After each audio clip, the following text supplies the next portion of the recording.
Hello and welcome back to Wendigow Express. And today is a very special new model by Dapol, and it's this, the Great Western Railway Class 517 in chocolates. Well, I've been avoiding spoilers for this locomotive like the plague, and now it's finally here with me. This will be the first time I've seen this model close up, and I'll see it with you, the viewer. And without further ado, let's get on with the unboxing. As you can see on the box, which is a bright blue and grey, you can see where my finger is, a nice diagram of the locomotive.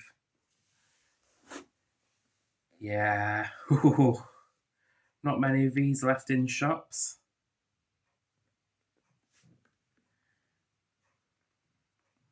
Oh, this is stiff. Very stiff compared to the other Dapol boxes I have. Before we get a visual of the loco, here's the owner's manual. Very well made. Like, this ain't gonna break anytime soon. Whoops. Anyway, let's have a look at the loco. Here's a further look at the instructions. You can see the accidental tear in the side of it because I'm definitely a professional. Oh, it's got a plinth like the Hawthorne Leslie, but I've got that when I wasn't even making YouTube videos about trains. Okay. Oh my word! Smoke box comes off for DCC. I'm finding all of this out like right now. I've got detail on the bottom. I'll give this a proper read through later, but the main event itself is the locomotive. There it is. Ooh. Here we go. Come on.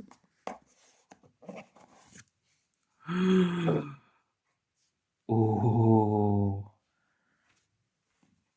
there it is. Wow. Well, I suppose now we should have a closer look at her. There is extra detail involved in this, actually. In the detail packs, there are etched plates for the number plates and vacuum piping for auto train workings. And there's also this long stick thing. I think I probably need the help of the comments section with this one. This model is on a plinth, which is very similar to the other modern Dapol engine I have, which is the Hawthorne Leslie. I think these plinths make a really nice display piece for the loco. So you can put it on a shelf grandly and just look at it there. The buffer beam is quite well detailed with a nice vacuum pipe, and also the front handrail, which is plastic and is actually quite flimsy. Now, going on to the side of the model, the engine does indeed have sprung buffers. Very nice indeed.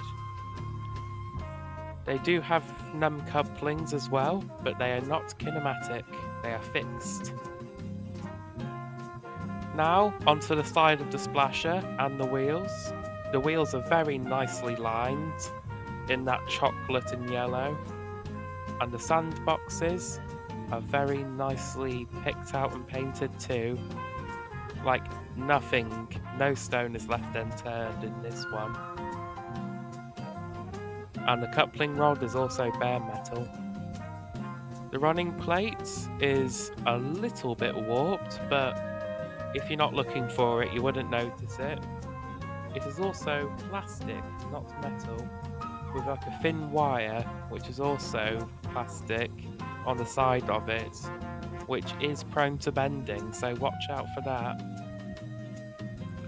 On the back of the model, you can see there's vacuum pipes again, and a couple of grabbers, I presume for the fireman's shovel.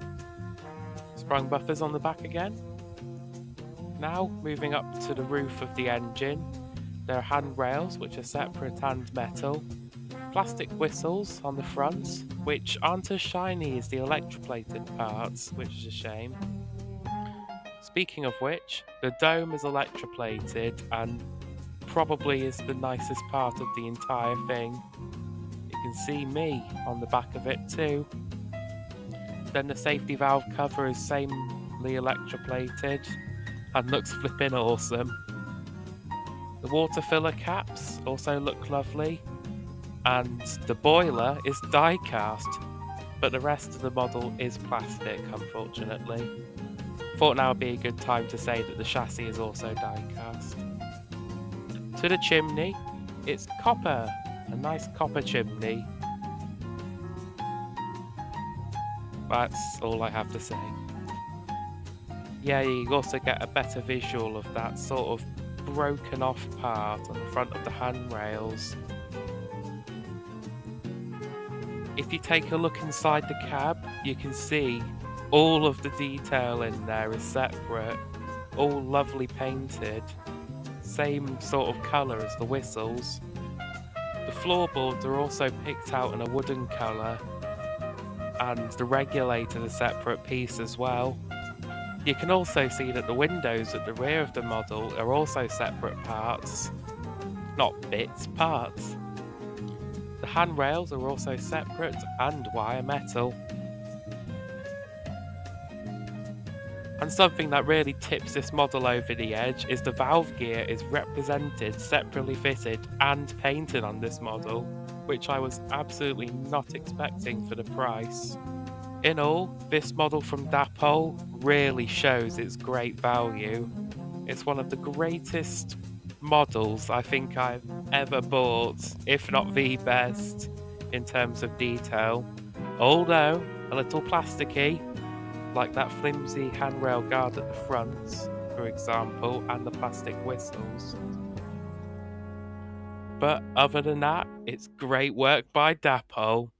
Let's see how good it runs. Unscrewing the resin block was a doddle, just like the Hawthorne Leslie's was. And now it's on the track. It's sitting quite nicely. No leapage. You know, everything seems quite stable, unlike the old 14XXs by Airfix.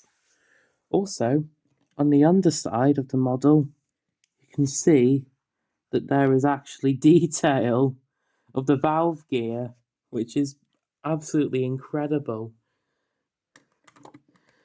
But with all that said, it's a stunner, but is it a runner? Oh my god, it's got a firebox LED and all. This is the greatest thing ever. It's gone. It's gone. There it is. Oh, it's going. It's gone again. There it goes. Crikey. Whoa.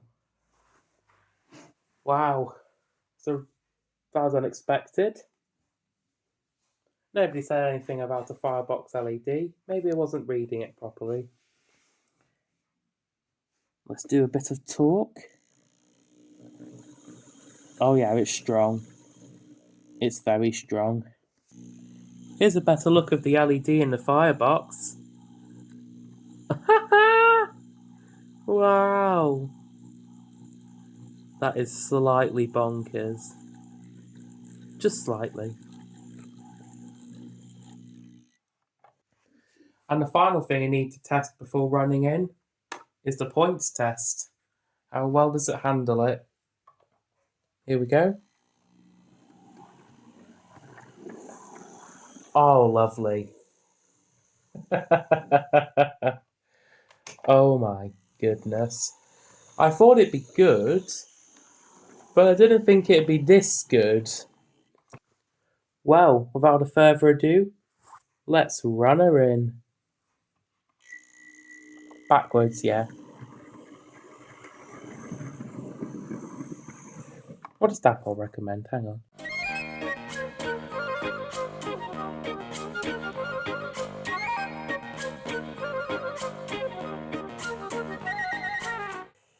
Alright, Dapol, I hear what you say, but I'm still going to do 15 minutes, just to make sure. Navigating the uneven track very well. After running in, I gave it a test on Lonely Yard Mark II, where I found the problem. See?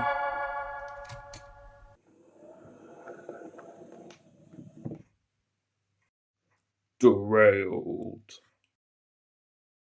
I tried doing it in forwards, backwards, fast speed, low speed. Nothing was working. Oh well, it is an auto train, so forward and backwards is all it's going to do, but it was used as a shunter as well. So it is a great shame it doesn't like some of these set track points. Oh well, little one, we can't all be perfect. And now, my final verdict on the model.